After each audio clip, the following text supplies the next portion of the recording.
പ്രതികരിക്കണമെന്ന് എനിക്ക് നന്നായി ബോധ്യമുണ്ട്. ഞാൻ ഒരുപാട് കേസ് നടത്തി വളർന്നു വന്നയാളാണ്. പിണറായി വിജയനെ ബുദ്ധിയുള്ള കാലം മുതൽ എന്നെ കേസിൽ പ്രതിയാക്കുന്നുണ്ട്. ആ ഒരുപാട് ക്രിമിനൽ കേസിലായാലും എല്ലാ കേസിലും ഞാൻ പ്രതിയേണ്ടതുണ്ട്. എന്നെ കേസൊന്നും ആരും പഠിപ്പിക്കണ്ട. ഞാൻ ലോയറിലാണ്, ഞാൻ പഠിച്ചോണ്ടുമാണ്, എനിക്ക് വിദ്യാഭ്യാസമുണ്ട്, ലോ എഡ്യൂക്കേഷൻ എനിക്കുണ്ട്, അതൊക്കെ എനിക്കറിയാം. ഞാൻ കേസ് ഒരുപാട് നടത്തി ശീലമുള്ളവനാണ്. അതുകൊണ്ട് അതിലൊന്നും എന്നെ പേടിപ്പിക്കാനും പറപ്പിക്കാനൊന്നും ആരും നോക്കണ്ട. നിങ്ങളും നോക്കരുത്, അതിന് മെനക്കെടണ്ട കേട്ടോ. എനിക്ക് തോന്നിയിട്ടില്ല.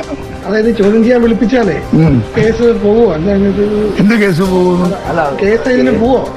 കെ സുധാകരൻ ചോദ്യം ചെയ്യാൻ വിളിപ്പിച്ചാൽ പോവോ? അല്ല, ചോദ്യം എന്നോടൊക്കെ ഇതിനെക്കുറിച്ച് അന്വേഷിക്കണമെങ്കിൽ പോലീസുകാർ എന്നെ വന്ന് കണ്ട് എന്നോട് സംസാരിക്കണം.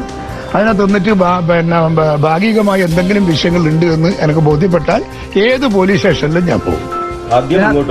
അതെ, എന്നെ ബോധ്യപ്പെടുത്തണം. ഞാൻ ഇതിനകത്ത് എനിക്ക് ഇങ്ങനെ ഒരു പങ്കുണ്ട്, റോളുണ്ട് എന്ന് പോലീസുകാർ എന്നെ ബോധ്യപ്പെടുത്തി കഴിഞ്ഞാൽ I will obey police direction. മൊഴിയെടുക്കാനുള്ള തീരുമാനത്തിന് പിന്നിൽ ഒരു രാഷ്ട്രീയം ഉണ്ട് എന്ന് സംശയിക്കുന്നുണ്ടോ? ഇല്ലെന്നൊരു സംശയമുണ്ട്. ഉണ്ടെങ്കിൽ ഉണ്ട്. എങ്ങനെ അങ്ങനെ ഒരു അന്വേഷണം നടത്തുന്നതിന്റെ വല്ല ചുവടുവയ്പ് ഉണ്ടെങ്കിൽ അതിനകത്ത് പൊളിറ്റിക്സ് ഉണ്ട്.